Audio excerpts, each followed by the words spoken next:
ദീപസ്തംഭത്തിൽ തിരി കൊളുത്തുന്നതാണ് ഇപ്പോൾ കാണുകൊണ്ടിരിക്കുന്നത്. മേളിൽ ആള് തന്നെ കയറിയിട്ട് തിരി കൊടുത്താണ്. दीपस्तंभ में जैसे जलाते हैं उसका तरीका देखिए।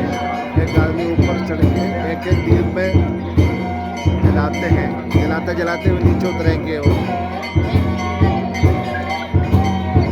ऊपर से कहते हैं सिद्धि माता का मंदिर का सामने वाला दीपस्तंभ है।